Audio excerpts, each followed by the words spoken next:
আল্লাহ পাকের উপর কতটুকু ভরসা রাখবেন এই লিবিয়ার মানুষটা থেকে শিখেন। সত্য ঘটনা, সত্য কাহিনী। লিবিয়ার এই ভাইটার নাম হলো আমির। উনি হজের যাত্রী। হজে আসার জন্য উনি এয়ারপোর্টে আসছেন, কিন্তু ওনার যে কোনো একটা সমস্যার কারণে ওনার এয়ারপোর্টে লেট হয়ে গেছেন। মানে এয়ারপোর্টে তার পাসপোর্ট জনিত বা যে কোনো একটা জনিত সমস্যার কারণে এটা ঠিক করতে করতে তার এয়ারপোর্টে লেট হয়ে গেছেন। এদিকে সমস্ত হজযাত্রী এসে বিমানে বসছেন। বিমানে বসার পরে বিমানের গেট লাগিয়ে দেওয়া হয়েছে। যখন আমিরের সবকিছু শেষ হয়েছে তখন বিমানের পাইলট বলল দরজা আর খোলা হবে না। আমিরকে রেখে ওরা সৌদি আরবে রওনা দিছে।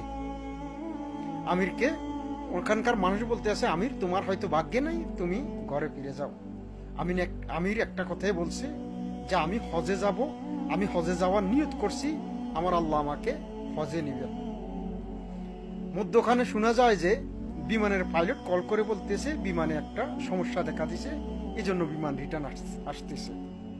বিমান রিটার্ন আসছে, ওই সমস্যার সমাধান হয়েছে, কিন্তু এবারও ওই বিমানের পাইলট দরজা খুলতে নারাজ। আমিরকে না নেওয়ার জন্য নারাজ। উনি আবারও উড়াল দিচ্ছেন সৌদি আরবের উদ্দেশ্যে। আবার ফোন আসছে যে বিমানে আবার আরেকটা সমস্যা দেখা দিছে, বিমান রিটার্ন আসতেছে। আমির ওখানে অপেক্ষা করতেছে। আবার বিমান রিটার্ন আসছে।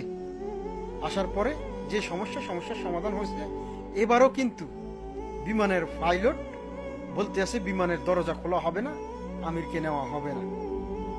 আবার পাইলট আমিরকে রেখে সৌদি আরবের উদ্দেশ্যে রওনা দিছেন। এবার যখন আকাশে উঠছেন তখন আবার ফোন আসছে যে বিমানে আবার সমস্যা দেখা দিছে। তখন ওই পাইলট বলতেছে আমি আমিরকে ছাড়া আর বিমান উঠাবো না।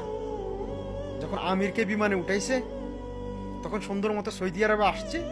সৌদি আরবে আসার পরে উনি যখন সৌদি আরব এয়ারপোর্টে নামছে তখন পাইলট নিজে আমিরের এই হাসি মাখা ছবি উঠাইছে। দেখেন আল্লাহ পাক কি জিনিস।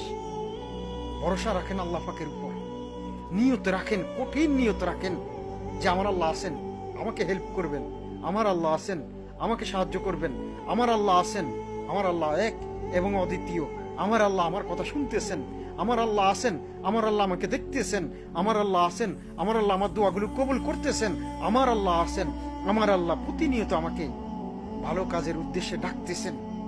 নিয়ত রাখেন আল্লাহর উপর, যে কোনো অবস্থায় নিয়ত রাখেন, আল্লাহর উপর ভরসা রাখেন। বিশ্বাস করেন যদি আপনি ভরসার মতো ভরসা আল্লাহর উপর করতে পারেন, কোনো বিপদ, কোনো কিছু আপনাকে আটকাতে পারবে না, কোনো কিছু আপনাকে আটকাতে পারবে না। এই যে হাসি মাখা ছবিটা দেখতেছেন, এটা আমিরের ছবি, লিবিয়া। উনি হজে আসছেন এবার। আলহামদুলিল্লাহ, আলহামদুলিল্লাহ। দেখেন আল্লাহর উপর কতটা দীর্ঘ বিশ্বাস ছিল। উনি বলছে যে আমার আল্লাহ আমাকে হজে নিবে, আমি হজে যাওয়ার নিয়ত করছি, আল্লাহ কিভাবে নিবে, আমার আল্লাহ আমাকে হজে নিবে, আমি বাড়ি ফিরে যাব না। আলহামদুলিল্লাহ, সে আমির হজ করতে আসছে। আল্লাহ ওনার হজ কবুল করুক, সকল মানুষের হজ কবুল করুক, সেই সাথে আল্লাহ আমাদের মতো গুনাহগারকেও কবুল করুক। আর আমরা যেন এই আমিরের মতো নিয়ত করতে পারি, আমরা যেন সুন্দর মতো নিয়ত করতে পারি, আল্লাহ পাকের উপর সবসময় ভরসা রাখতে পারি। ইনশাআল্লাহ যদি আল্লাহর উপর সঠিক ভরসা রাখতে পারেন, আল্লাহ আপনাকে সমস্ত কাজে হেল্প করবে। ইনশাআল্লাহ ভরসা রাখবেন আল্লাহর উপর, কোনো মানুষের উপর না, দুনিয়ার কারো উপর না। ভরসা রাখতে হবে দৃঢ়তার সাথে, ভরসা রাখতে হবে বিশ্বাসের সাথে, ভরসা রাখতে হবে একমাত্র আল্লাহর কাছে।